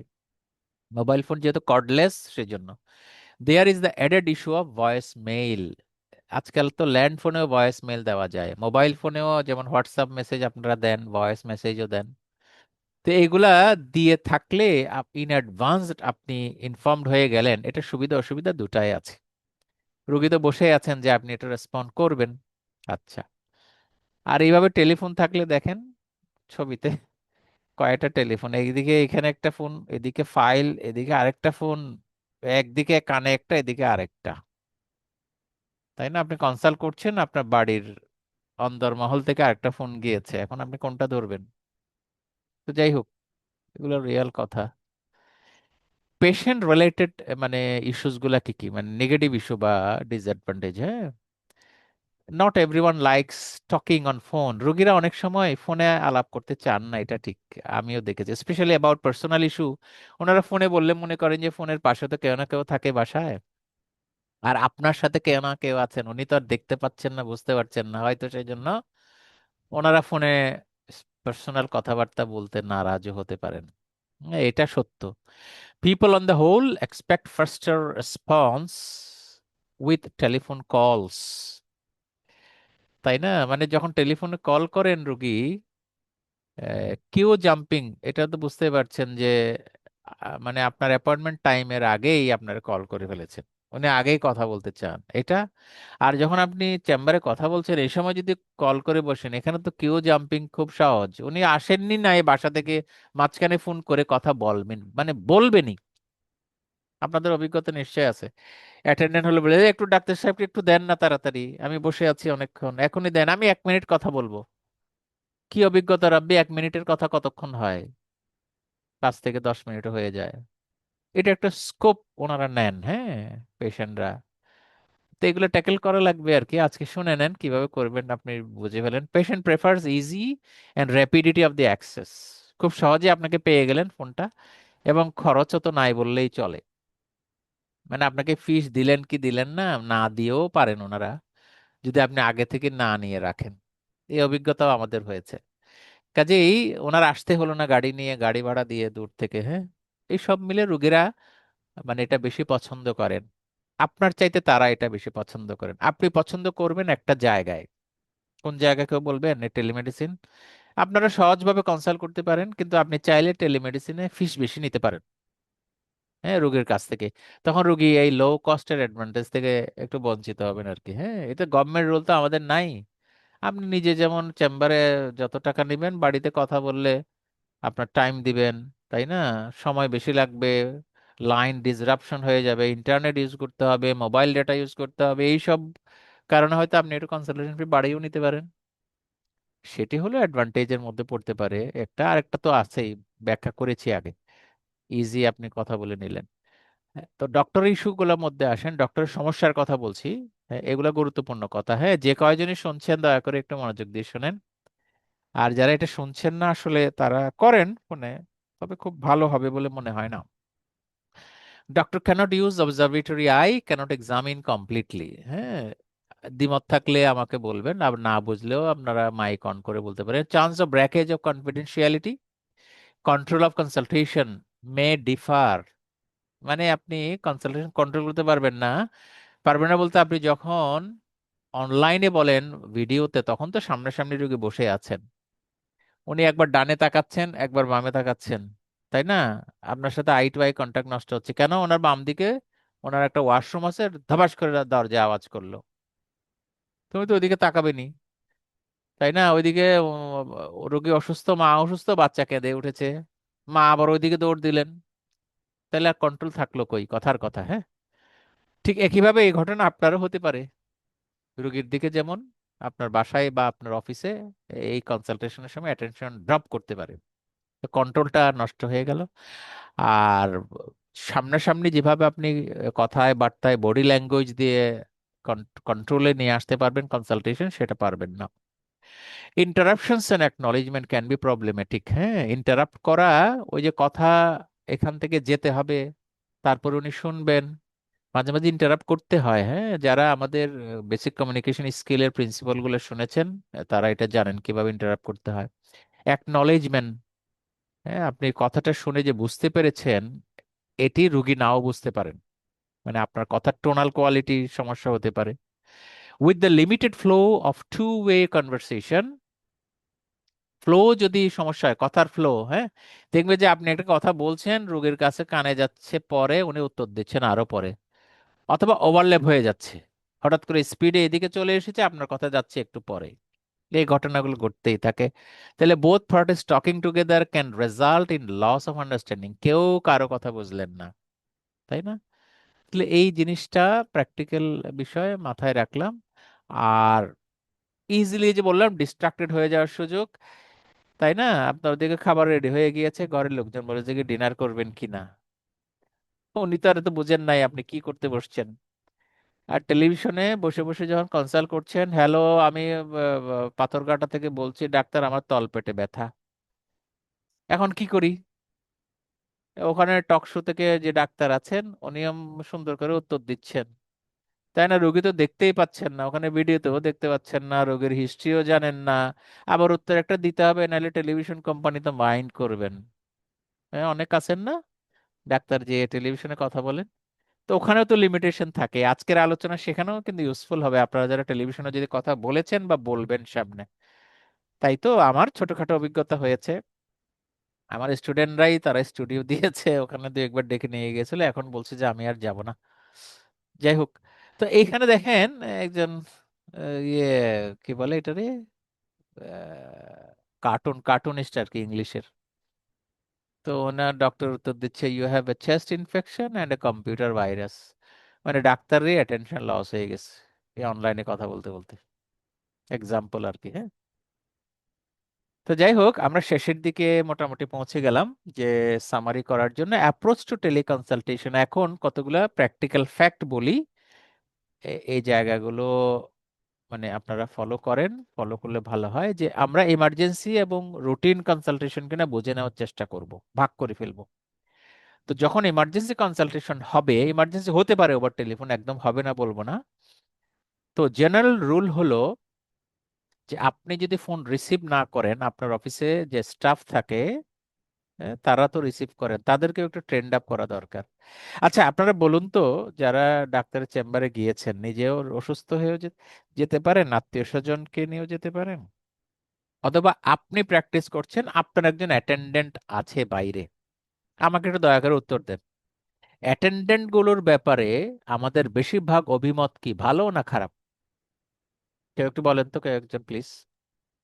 স্যার এটা ডিপেন্ড করে আসলে, মানে আমি বেশ কয়েকজন স্যার ম্যাডামকে দেখেছি ওনারা অ্যাটেন্ডেন্ট একজনকে প্রিফার করে। আর বিশেষভাবে গাইনির কিছু আর কি ম্যাডামকে আমি দেখেছি ওনারা শুধু পেশেন্টকেই প্রেফার করে, এর বাইরে কাউকে প্রেফার করে না ভিতরে ঢোকার জন্য। ও আচ্ছা, আমি সেই অ্যাটেন্ডেন্ট বলছি না, বাইরের অ্যাটেন্ডেন্ট যিনি সিরিয়াল নেন, ও আচ্ছা পেশেন্টকে স্যার, উইশ করেন, পেশেন্ট উইশ করেন। অ্যাটেন্ডেন্ট, ডক্টরস অ্যাটেন্ডেন্ট যিনি। জি স্যার, এই আমি দেখেছি স্যার আমার যে আমি যে ডক্টরদের সাথে মানে নিজের জন্য গিয়েছিলাম, ওনারা অনেক স্মার্টলি হ্যান্ডেল করেন হ্যাঁ, সিরিয়াল রাখা, প্রেসার প্রেসার মেনটেন করা এটা পেশেন্টের, দেন এটা খুব জরুরি, পেশেন্টের। এটা খুবই জরুরি, বিশেষ করে কর্পোরেট হসপিটালগুলোতে এরকম একটা ব্যবস্থা আছে, ওখানে ইনকামের ব্যাপার আছে, হাই স্যালারি বিষয় আছে। কিন্তু ইন জেনারেল যারা চেম্বার করে আর কি, মিড লেভেল বা লোয়ার লেভেলে, অ্যাটেন্ডেন্টদের আচার আচরণ নিয়ে কিন্তু যথেষ্ট প্রশ্ন আছে। ডক্টর জি ফরহাদ কিছু বলতে চাচ্ছেন? জি স্যার। জি স্যার, এখন মানে যেমন আমাদের দেশে স্যার স্কোয়ার বা ইবনে সিনা বা এবার কেয়ার, তাদের অ্যাটেন্ডেন্ট গুলো ভালো এবং মানে হ্যাঁ, ক্লিনিক্যালি লিটারেট, মানে ক্লিনিক্যাল কন্ডিশন গুলো তারা বেটার আন্ডারস্ট্যান্ড করে আর কি, যে জি, কোনটা ইমার্জেন্সি আর কোনটা ইমার্জেন্সি না। কিন্তু একটু মানে যেমন স্যার, যেমন একটু পেরিফেরি সাইডে যেসব অ্যাটেন্ডেন্ট থাকে যারা অনেক সিরিয়াল নেয় ডাক্তারদের দেখে, তারা আর কি এই কন্ডিশন গুলো সম্পর্কে মানে ধারণা কম রাখেন আর কি। আর এটা হয়তো যেমন ডাক্তার কম স্যাররাও হয়তো রাখেন, বা। আর জি স্যার। সরি একটু মাঝখানে ঢুকে গেছি, যে এবং হিউম্যান হ্যান্ডলিং যেভাবে করতে হয় এরা অনেকেই জানেন না, তাই না? আবার ওইগুলো তো নয় ছয় করার ব্যাপার আছে, আন্ডার দ্য টেবল টাকা কামায় নিয়ে সিরিয়াল 3 নাম্বারকে 8 নাম্বার, 8 নাম্বারকে 2 নম্বর করছে। আর এদিকে স্যার অনেকে প্যারামেডিক থাকে অ্যাসিস্ট্যান্ট হিসেবে, যেমন আমি যেখানে জব করে এখানে অ্যাসিস্ট্যান্ট হিসেবে প্যারামেডিকই থাকে আর কি। তো উনি হ্যাঁ, আবার যেমন ব্লাড প্রেশার বা একটু মানে বেসিক প্রাইমারি মানে একটা এভালুয়েশন করতে পারে মোটামুটি, তো ওইরকম সেটা আর খুবই কি ভালো, সব ইয়েতে থাকে। খুবই জি স্যার। ভালো, কিন্তু ইন জেনারেল অবস্থা ভালো নয় কিন্তু, হ্যাঁ, অনেকেরই তিক্ত অভিজ্ঞতাও থাকে। তো আপনি যখন আপনার চেম্বারে অ্যাসিস্ট্যান্ট রাখবেন, আসলে আপনাকে একটু ট্রেন্ড আপ অ্যাসিস্ট্যান্ট রাখা দরকার, সে যেই হোক, যতদূর ওই স্টাফ পারবেন তাকে অতটুকের কাজেই দিবেন, হ্যাঁ। আর আপনি যদি একটু কম ব্যস্ত জিপি হন, আমরা তো জিপি নিয়ে কথা বলছি, প্র্যাকটিশনার, ফোন মাঝে মাঝে হয়তো আপনি রিসিভ করলেন অফিসে বসে বসে, তাহলে আর বেশি ঝামেলা হয় না আর কি, হ্যাঁ। তো এটা একটা গেল, মানে অ্যাটেন্ডেন্ট যিনি বা আপনার পক্ষে এই করবেন। আমি একটু আমার, আর সরি এখান থেকে কেন জানি বেরোতে পারছি না আমার চেম্বারে, আমি তো এখন আর কলেজে জব করছি না, কলেজ থেকে বেরিয়ে এসেছি, সেই গল্প বিস্তারিত বলার সময় এখন নয়। তো আমার অ্যাটেন্ডেন্টকে বারবার আমি তো ভিতরে ভিতরে বসে বসে শুনতাম। এখন ধরেন রুগীরা তো এসছেন, খেয়াল করেন, একজন প্রফেসর লেভেলের একজন লোকের কাছে এসে মানে আশা করছেন যে উনি একজন সিনিয়র মোস্ট হবেন, হ্যাঁ, যারা আমার মতো অনেকে প্রফেসর থাকতে পারেন বা যাই হোক, আই ওয়াজ অ্যাসোসিয়েট প্রফেসর দেয়ার। তো সেখানে আশা করবেন যে উনি একজন সিনিয়র লোক, ওনার কাছ থেকে আমি ভালো আচরণের আশা করি, কিন্তু বাইরে এসে যখন দেখেন, যখন সিরিয়ালে নাম ডাকে, ধরেন যে আব্দুল করিম নাম, হ্যাঁ, আপনি লক্ষ্য করে দেখেন তো অ্যাটেন্ডেন্টের নাম ডাকার সময় মিস্টার বলেন কিনা অথবা জনাবও বলেন কিনা। ইভেন কর্পোরেট হসপিটালেও যদি যান, আমার তো নিজের অভিজ্ঞতা আছে, হ্যাঁ, নাম বলার আগে কিন্তু আমাদের একটা যে কার্টেসি আছে, এটাও কেউ বলেন না। তাহলে আপনি এখন যদি এই স্টাফের বিরুদ্ধে কমপ্লেইন হয় অন্য কোনো আচার আচরণে, আপনি বলতে পারেন এটা তো আমি কি জানি, স্টাফই করেছে। কিন্তু আমি যেটা বলতে চাই, স্টাফ যিনি পেশেন্টকে ডাকছেন, ইনি কিন্তু অন বিহাফ অফ ইউ, এটি মনে রাখবেন। পেশেন্টকে ডাকার দায়িত্ব আপনার, স্টাফের নয়। আমরা এভাবে অভ্যস্ত হয়ে গিয়েছে। আপনার যদি কোনো আত্মীয় স্বজন বিদেশে থাকে, ওয়েস্টার্ন কান্ট্রিতে স্পেশালি, খোঁজ নিলে দেখবেন ওখানে ডক্টররাই পেশেন্টকে ডেকে উইশ করে চেম্বারে নিয়ে আসেন। ওনারও তো আপনার আমার মতো শত শত রোগী দেখে পয়সা কামানোর কাজ নাই, এটা আপনার দায়িত্ব। তো আপনি ওইভাবে, মানে আমি একটু বোধহয় একটু ইয়ের গন্ডির বাইরে কথা বলছি, প্রসঙ্গ আসলে বলে। তো ওই পেশেন্ট কে ডাকা দায়িত্ব মিস্টার বলেন না, আর মিসেস তো বলেনই না। বাইরে দেখবেন যে একজন কলেজের প্রিন্সিপাল বা অন্য প্রাইভেট, মেডিকেল কলেজ না হোক অন্য কেউ, প্রাইভেট হলে তো মেডিকেল হলে তো ডক্টরই বলেন, যারা ডক্টর না ওনাদেরকেও নাম ধরে রাখেন, সালেহা বেগম, এরকম এরকম করে করেন। তো এইরকম এবড়ো থেবড়ো অবস্থা। তো আমি যেটা মেসেজ দিতে চাচ্ছি, আপনার স্টাফ আপনার পার্ট, আপনার টিম, কাজে স্টাফকে দায়ী করে আপনি রেহাই পাবেন না। এরকম অনেক ঘটনা আপনারা জানেন। হ্যাঁ, নার্স তো ওষুধ দিয়ে দিয়েছে, আমি কি জানি? নার্স তো আপনার অর্ডারেই চলেন। হ্যাঁ, এই আলোচনা আরেকদিন করলে এক্সাম্পল দিয়ে দিয়ে আলাপ করতে পারবো। কাজে আপনার টিম, যদি আপনি লিডার হন, টিমের যারা মেম্বার সমস্ত কাজে রেসপন্সিবল আপনি, এটা মনে রাখতে হবে। কাজে চেম্বারের জন্য আপনি হলেন বস, তাই না? যাই হোক, তো কথা বলার সময় appear helpful from the outset, শুরু থেকেই আপনার কথার টোন, আচার আচরণ মনে যেন রোগী করেন যে আপনি উপকারী করবেন, আপনি বিরক্ত না। হ্যাঁ, keep calm and friendly even if প্রভোকড, আপনাকে যদি বিরক্ত করে। আমরা সেটাই গতদিন আলাপ করেছি, টেকনিক্যালি ডিফিকাল্ট পেশেন্ট কিভাবে আপনি ডিল করবেন, সেটা ওভার টেলিফোন তো আরো বেশি হতে পারে। আর worried callers often appear abrupt and demanding, patient যখন ওয়ারিড থাকেন যে কোনো ব্যাপারে, উনি খুব তাড়াতাড়ি সমাধান চান এবং তার জন্য এখনই কিছু করেন এমনই বলবেন। আপনি তো বিরক্ত হওয়াটাই স্বাভাবিক, কিন্তু আপনি বিরক্ত হতে পারবেন না, তাই না? আর উপরে যে কথাটা বলেছি, যে আপনি যখনই মনে করবেন যে এটা ইমার্জেন্সি সিচুয়েশন, আপনি রুগী দেখার গুরুত্ব বেশি অনুভব করবেন, রুগীকে দেখে চিকিৎসা দেওয়ার জন্য চেষ্টা করবেন, সেটা বাড়িতে যেয়ে হোক অথবা আপনার চেম্বারে এনে হোক। আর একদম না পারলে বলবেন যে আপনি হসপিটালে নিয়ে যান, যদি ভর্তির যোগ্য মনে করেন। আচ্ছা, আর আপনি অবশ্যই রেকর্ড করবেন। হ্যাঁ, বলা হয়েছে কল, মানে time of the call, date, patient's name, address, the patient is at. Patient তো কোত্থেকে ফোন করছেন আপনি জানেন না। আপনি জানেন যে আপনার বাসা যদি এখানে হয়, ধরেন মোহাম্মদপুরে আপনার বাসা, রুগী হলেন শ্যামলীর, আপনি এতদিন তাই জানেন, কিন্তু ওই দিন টেলিফোনে আসলে উনি কিশোরগঞ্জ চলে গেছেন ওনার বাপের বাড়ি, অথবা বেড়াতে গিয়ে অসুস্থ হয়ে পড়েছেন। তাইলে ওই অ্যাড্রেসটুকু আপনার কেন জানা লাগবে? অবশ্যই জানা লাগবে যে ওখানকার হেলথ স্ট্রাকচার আপনি বুঝবেন। আপনার ঢাকা মোহাম্মদপুর শ্যামলীতে যে হেলথ সার্ভিসটা ফ্যাসিলিটিস আছে, কিশোরগঞ্জের ওই গ্রামের মধ্যে নাই। হঠাৎ করে যদি কোনো সাপোর্ট লাগে, আপনি কি পরামর্শ দিবেন? হয়তো সেজন্য আরো অনেক বিষয় থাকবে। তো সেজন্য এই মুহূর্তে রোগী কোত্থেকে কথা বলছেন, ওই জায়গাটুকু আপনার নোট করা লাগে, নোট করা উচিত। Patients talking from this area right now. আর and a contact telephone number, ওনার টেলিফোন নাম্বার স্পেসিফিক। এখন আমরা তো অনলাইনে কথা বলছি, টেলিফোন নাম্বার ছাড়াও বলতে পারি। যেমন ধরেন, এই যে আমি একটা সফটওয়্যারের কথা বললাম, ওখানে তো টেলিফোন নাম্বার দিয়ে কথা বলার দরকার হয় না, এটা লিংক থাকে, লিংকে ঢুকে পড়বেন, টেলিমেডিসিনের লিংক। কিন্তু একটা টেলিফোন নাম্বার আপনার ইন এডিশন জেনে রাখা ভালো, রেকর্ড করাও ভালো। Brief details of the problem and action taken even if কলস আর বিং রেকর্ডেড। খেয়াল করেন, অনেক সময় কল রেকর্ড হয়। ইভেন আমি দেশের বাইরে যখন প্র্যাকটিস করেছি, এই যে অনলাইনে কম্পিউটারে যখন আমি ডেটা এন্ট্রি করছি, ওই সময় একটা কথা বলার ইয়েও ছিল যে আপনি কথাও রেকর্ড হচ্ছে। আপনি ক্যামেরা চালু করতে পারলে সেটা আলাদা ব্যাপার, এমনি ভয়েস রেকর্ডও হচ্ছে, কিন্তু ওইদিকে আবার লিখতেও হবে। কাজে কারণ ইনফরমেশন ওইদিকে মিস হয়ে যেতে পারে, রেকর্ডার ডিস্টার্ব করতে পারে। আর আপনার লেখার মধ্যে থাকলে আপনার লেখাও কিছু কম যেতে পারে, সেটা আবার রেকর্ডেড অডিও আপনাকে হেল্প করতে পারে। এই জন্য টু ওয়ে আপনাকে রেকর্ড করা উচিত। হ্যাঁ, এগুলো ঘাবড়াবেন না, বা আমি বেশি বোঝা দিয়ে দিচ্ছি কথার মাধ্যমে, এটা বোঝার কোনো কারণ নাই, দিস ইজ ফ্যাক্ট। তারপরে collect any information, you need to decide whether a visit or urgent surgery appointment is necessary. মানে আপনি ভিজিট করবেন নাকি ওখানে দেখতে যাবেন ওনাকে, নাকি আপনার সার্জারিতে উনি আসবেন আর্জেন্টলি, এটি অবশ্যই আপনার ইনফরমেশন নেওয়ার পরে ডিসাইড করতে হবে। স্পেশালি যদি এমন হয় যে major trauma, large GI tract bleeding, myocardial infarction, stroke, burn, overdose of drug, তখন কিন্তু আপনাকে এমার্জেন্সি অ্যাম্বুলেন্স নিয়ে যাওয়া লাগবে ওখানে, অথবা অ্যাম্বুলেন্স নিয়ে হসপিটালে যাবেন রোগী, তাই না? ইউজুয়ালি যখন এমার্জেন্সি হবে, এমার্জেন্সি গুলা আপনার বুঝতে পারতে হবে। এমার্জেন্সি আপনিও বাসায়, অ্যাকচুয়ালি বাসায়ও যাবেন না, চেম্বারেও আসতে বলবেন না। যেমন আপনি বুঝে ফেলবেন যে এটা এমআই হয়ে গিয়েছে ক্লিনিক্যালি, হ্যাঁ, ওনার ডায়াবেটিস, হাইপারটেনশন, সিগারেট স্মোকার আছে, এই রোগী তো আপনার চেম্বারে আসতে বলার কোনো মানে হয় না, তাই না?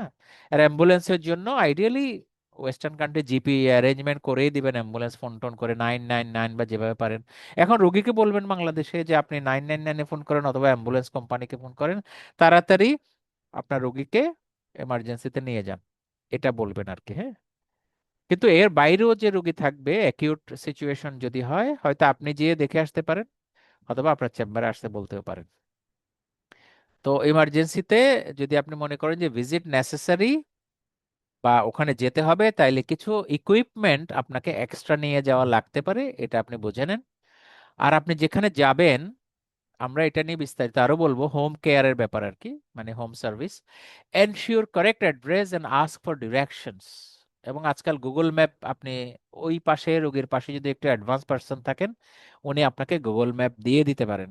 হোয়াটসঅ্যাপে দেন বা যেভাবে দেন, আপনি গুগল ম্যাপ দেখে দেখে যাবেন। এবং ওখান থেকে ওখানে পৌঁছতে কতক্ষণ লাগতে পারে এটা আপনার আইডিয়াও দিতে পারেন। আপনি চেম্বার থেকে এখনই উঠে যাচ্ছেন, আপনার গাড়ি নিয়ে যাচ্ছেন না রিক্সা নিয়ে যাচ্ছেন, তাহলে সেভাবে রোগীকে বলতে পারতে হবে যে আমি আসতে 1 ঘন্টা লাগতে পারে, অ্যারাইভাল টাইম। হ্যাঁ, রোগীও যেন ওইভাবে রেডি থাকেন। সহজ কথা মনে হচ্ছে, কিন্তু আমি একটু আপনাদের গুছিয়ে বলার চেষ্টা করছি। আর যদি বাসায় ভিজিট নেসেসারি না হয়, তাহলে ডিসাইড ওয়েদার আদার action such as urgent surgery appointment আর রিকোয়ার্ড। মানে এই রোগীকে আপনার চেম্বারে আসবেন হয়তো, তাই না? এটা আপনি ডিসাইড করলেন, আমি আগেও বলেছি। আর তাও যদি না হয়, তাহলে আপনি ইমার্জেন্সি হসপিটালে পাঠাবেন। আচ্ছা, অ্যাডভাইস দেওয়ার সময় খুব স্পষ্টভাবে বলতে হবে, সুন্দর মানে ল্যাঙ্গুয়েজ রোগীর জন্য বোধগম্য হয়।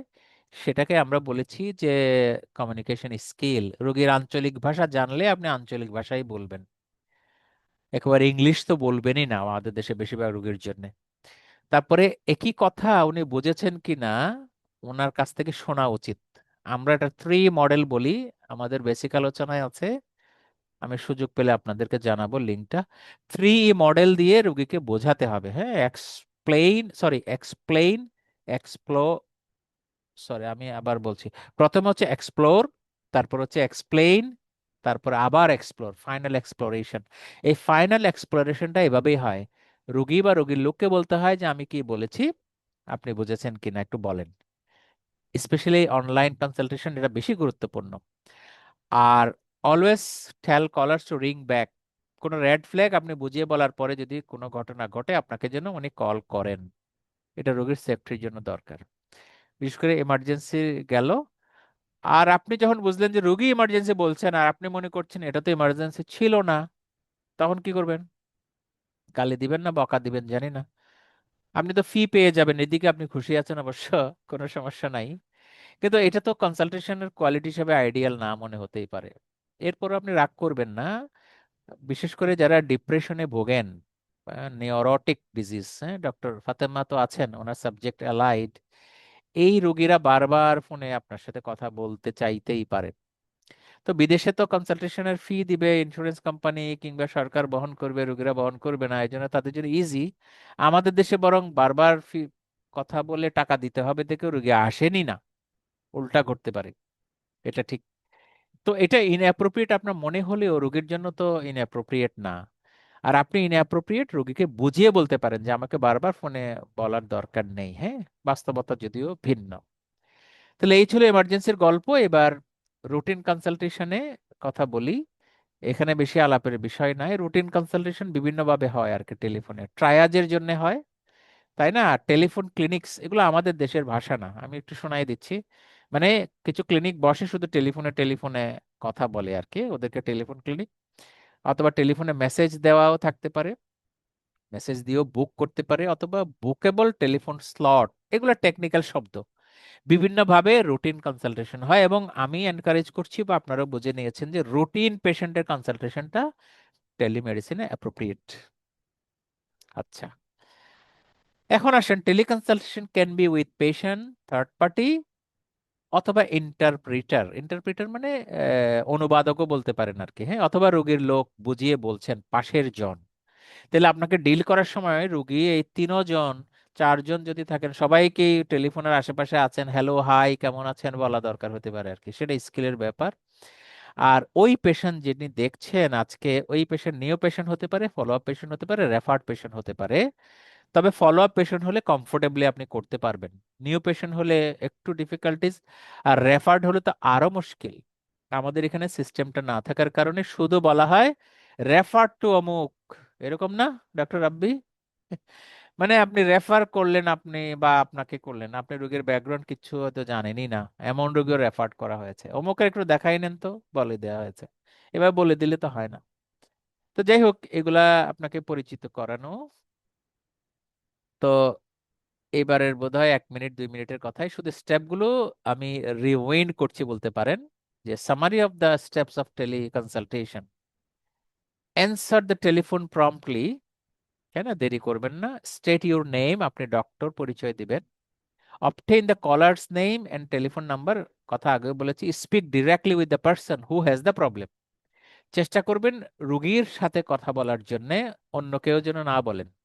যেমন বলবেন যে রুগী কোথায়, ওনাকে বসিয়ে দেন, আমি একটু ওনার সাথেই কথা বলি, না হলে অন্যরা বলবে না। বিশেষ করে মায়েরা বাবুদেরকে কথা বলতে দেন না। বেশি ছোট বাবু হলে তো কথা বলতে পারেন না, কিন্তু একটু বড় বাবু হলে তো আপনার সাথে কথা বলতেই পারেন। Record the date and time, এগুলো বলে ফেলেছি। Even the address of the patient currently there. Record person's name, sex and age. Obtain medical records if available, যদি আগের কোনো রেকর্ড থাকে এগুলো কালেক্ট করেন, হ্যাঁ, অনলাইনে থেকে যায়, দিতে পারেন। ডিটেইলড স্ট্রাকচার হিস্ট্রি নেবেন। Provide advice on treatment or disposition, ওনার মানে স্বভাব আর কি, লাইফস্টাইল নিয়ে আপনি অ্যাডভাইস দিবেন অনলাইনে। Advice about follow up and safety netting, এই সেফটি নেটিং মানে একটু ব্যাখ্যা দেওয়া হলো ওয়ার্সেনিং সিমটম অথবা সিমটম ফেলিং টু ইমপ্রুভ, তাই না। আর যদি নিউ কোনো সিমটম হয় এটি যেন আপনাকে জানানো হয়, এবং এটাকে বুঝবেন যে এটা হলে এটা করবেন, এটা হলে কথা বলবেন, এটা হলে ইমার্জেন্সিতে যাবেন, এগুলো বলে দেওয়া। নাহলে বলবেন যে ডক্টর তো আমাকে কিছু বলেন নাই। শেষের দিকে summarise the main points covered, আপনি সামারি করবেন কি কি আলোচনা হলো। তারপরে ওই যে বললাম 3 মডেলে রুগী থেকে জিজ্ঞেস করবেন, অ্যাটেন্ডেন্ট থেকে, যে বলেন তো আমি কি বুঝিয়ে বললাম আপনাকে। আর অ্যাডভাইস গুলো ওই যে 3 মডেল বলে ফেলেছি, কলার থেকে আপনি শুনলেন। Ask if the person has any outstanding questions or concerns, এই হলো লাস্ট অস্ত্র। এই জায়গাটা এত গুরুত্বপূর্ণ, আপনাকে ইভেন লিগাল ইস্যু থেকেও রেহাই দিতে পারে। এটা কথাটা খুব সহজ মনে হতে পারে যে আউটস্ট্যান্ডিং কোয়েশ্চেন মানে বাকি আর আলাপ আছে কিনা। তো এটা আমাদের কমিউনিকেশন স্কিলে আমরা যেভাবে শিখাই বা বলি আর কি, অস্কি বলেন অথবা অন্যান্য পরীক্ষায় রোগীদের সাথে কথা বলার স্টেশনে, ইভেন আপনার প্র্যাকটিসেও করাটা ওয়াইজ। আপনি হয়তো অনেক কথা বলেননি, আপনি নিজেও জানেন না, সময়ও কম, লাস্টে শুধু দুটো কথা বলবেন যে আপনি কি আর কিছু যোগ করবেন, রোগীর কথা, হ্যাঁ। আরেকটা হলো আপনি আর কিছু কি জিজ্ঞেস করবেন। আমি বাংলায় বললাম, ইংলিশে বলি, do you like to add anything more, do you like to ask anything more. রোগীর কিছু থাকলেও দেখবেন যে রোগী আর বলতে পারেন না, এটা আপনাকে কিন্তু রিলিফ দিবে। আপনার বদনামও করতে পারবেন না যে ডাক্তার তো আমার কিছু কথাই শুনেন নাই, যে বদনামটা গত সেশনে কোথায় জানি বললাম আমি, এই যে ফেসবুকের ইয়ে দিয়ে নিয়ে যে ডাক্তাররাই বদনাম করছেন না, যে আত্মীয় স্বজনের জন্য রোগী করছেন, আমার মা বাবা, আমাকে একজন সার্জারি অমুকের খোঁজ দিতে পারেন যিনি মনোযোগ দিয়ে কথা শুনবেন, তাই না। সেদিন ডক্টর ফাতেমা আছেন সাইকিয়াট্রি থেকে, মাইন্ড করবেন না, এমনি বলছি, সাইকিয়াট্রিস্ট খুঁজতেছেন একজন, ডক্টরই, আমি ডক্টরদের কথাই পিক আপ করি, উনি খুঁজতেছেন যে ওই এরিয়াতে একজন প্লিজ সাইকিয়াট্রিস্টের খবর দেন যিনি মনোযোগ দিয়ে কথা শুনবেন, কাউন্সেলিং করবেন। সাইকিয়াট্রিস্ট তো কাম করেনি এটা, তাই না। তো এখানে অভাব হচ্ছে আমাদের জি। কলিগদের। তো এই হলো অবস্থা। এখান থেকে রেহাই পাওয়ার অস্ত্র হলো এই রুগীরে বলা যে আপনি কি আরো কিছু যোগ করবেন, আর আর কিছু কি আপনার জানার আছে, এইভাবে আপনার কনসালটেশন শেষ করলে সবচেয়ে ভালো হয় আর কি। আর ফাইনালি টেলিফোন কনসালটেশনে আপনি ফোনটা কেটে আগে দিবেন না। আপনি আগে দিবেন, আপনি তো অনেক ব্যস্ত। হ্যাঁ, আপনি অনেক ব্যস্ত ডাক্তার না, রুগী আবার কি কাট করে কেটে দিয়ে শেষ রেখে দিলেন আর কি, কিন্তু এটা আইডিয়াল না, কার্টেসি তা বলে না। Let the caller disconnect first, হ্যাঁ, ওনাকে বলে আপনার যদি আর কিছু না থাকে আপনি দয়া করে লাইনটা কেটে দিন, তারপরে আপনি কাটবেন। এটা হলো কার্টেসি, হ্যাঁ, কার্টেসি। আর অ্যালার্ট বলতে চাচ্ছি যে কোনো অ্যাডভাইস দেওয়ার আগে ensure you have sufficient information upon which to base your judgement, মানে আপনি কম্পিটেন্ট হবেন ওই বিষয়ে, না হলে পরামর্শ দিবেন না। এটা তো জেনারেল প্র্যাকটিসে, ইন চেম্বারেও তাই। যদি এক্সামিনেশন দরকার হয় তাহলে বলতে হবে রোগী একটু দয়া করে চেম্বারে নিয়ে আসেন।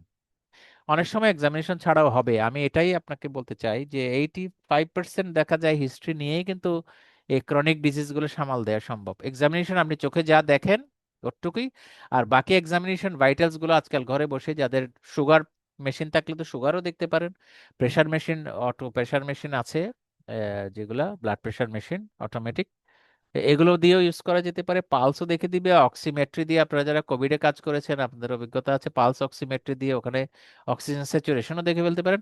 অনেক কিছুই কিন্তু অনলাইনে দেখবেন, একদম এক্সামিনেশন একদম পারেন না তা না।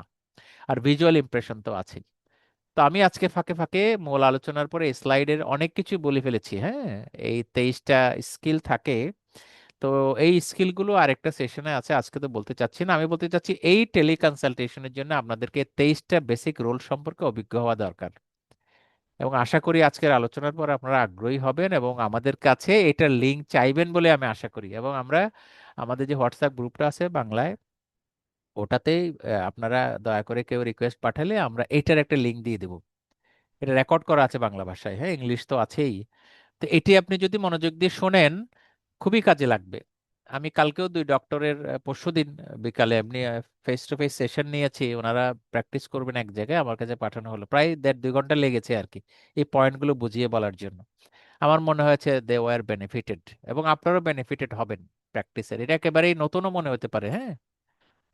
তো এই আলোচনার শেষ করি। এখন তো আমাদের একটু যদি কেউ প্র্যাকটিস করবেন কিনা টেলিফোনে আগ্রহী হবেন, আমি 10 মিনিটের ধরেন একটা পরীক্ষার স্টেশনের মতোই যেটা দেখালাম, যদি এমন বলি আর কি, হ্যাঁ। আর যদি মনে করেন যে না অনেক হয়ে গিয়েছে শেষ করে দিতে পারবো, তো আপনি একজন জেনারেল প্র্যাকটিশনার, আপনি টেলিফোনে কথা বলবেন এবং এক্সামিনার, এটা পরীক্ষার ফ্লেভার দিয়েছে আর কি কিভাবে পরীক্ষা হয়। Examiner will be able to hear both you and patient. Examiner কানেও এই আওয়াজটা যাবে, রোগীর কথাও এক্সামিনার শুনবেন, আপনি শুনবেন। এই যে কোভিডের সময় কিন্তু এভাবে পরীক্ষাও হয়েছে, এমআরসিপি পরীক্ষাগুলো পেয়েছে, রোগী নাই, সবাই তো ইনফেকশন কন্ট্রোল নিয়ে ব্যস্ত। হয়তো মানে দূর থেকে একজন কথা বলছেন, আপনি টেলিফোনে শুনছেন বা টেলিফোনে তার সাথে কথা বলছেন, রোগী আপনার সামনে নাই, আপনার এক্সামিনারও অন্য রুমে হয়তো দূরে বসে আছেন, সামনাসামনি নাই। এভাবে পরীক্ষা নেওয়া হয়েছে। তো যাই হোক, এই সিনারিওটা যেটা দেখিয়েছি এটাই সিনারিও। কেউ কেউ আগ্রহী হবেন টেলিফোনে কথা বলতে? আমি যদি মিস্টার আফসার আলমের রোল প্লে করি আর কি, পারবেন? চেষ্টা করবেন? মানে আপনাকে টেলিফোন করা হলে আপনি রিসিভ করলেন এবং আপনি তাদের চেনেন, মিসেস প্রিসিলা কবিরের ছেলে আপনার সাথে কথা বলছেন, কেউ বলবেন না? হেজিটেট করছেন কেন? টেলিফোনে তো কত কথাই বলেন, তাই না? আজকে আমার সাথে এসে ঘাবড়ায় যাচ্ছেন নাকি? আচ্ছা, না বলে অসুবিধা নাই, অনেক, আমি মানে অনেক সময়ও নিলাম। আপনাদের আগামী কোর্সের জন্য এই প্র্যাকটিসটা বরাদ্দ রাখলাম, হ্যাঁ। আপনারা তো অনেকে জয়েন করেছেন, আশা করি আরো জয়েন করবেন। আগামী সপ্তাহ থেকে আমরা দেখি ধীরে ধীরে আলাপ করব আর কি, হ্যাঁ। ওইটার জন্য রোল প্লেটা, টেলিফোনিক কনসালটেশনের রোল প্লের পর্বটা বরাদ্দ রাখলাম। আপনারা যারা রেজিস্টার তারা এই সুযোগটা পাবেন আর কি, হ্যাঁ। দেখা যাক আরো কয়েকটা সিনারিও। তো প্রশ্ন করার সম্ভাবনা জানি না কেমন আছে, আপনারা আমাকে যদি আর কিছু প্রশ্ন করেন এই ইন্টারেকশনে। আর যদি না হয় তাহলে শেষের আগে একটু 2-1 মিনিট রিকোয়েস্ট করি আমার সাথে একটু মত বিনিময় করার জন্য আর কি, হ্যাঁ। তো আশা করি আজকের এই সেশনটা আপনাদের ভালো লেগেছে এবং উপকার হবে আমি বিশ্বাস করি, হ্যাঁ।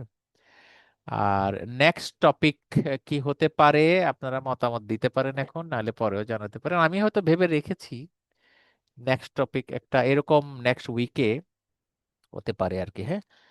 তো নেক্সট উইকে অবশ্য আমাদের 23 তারিখ, তো 23 তারিখে ইনাগোরাল ক্লাস হওয়ার কথা এই জিপি ফান্ডামেন্টালস এর।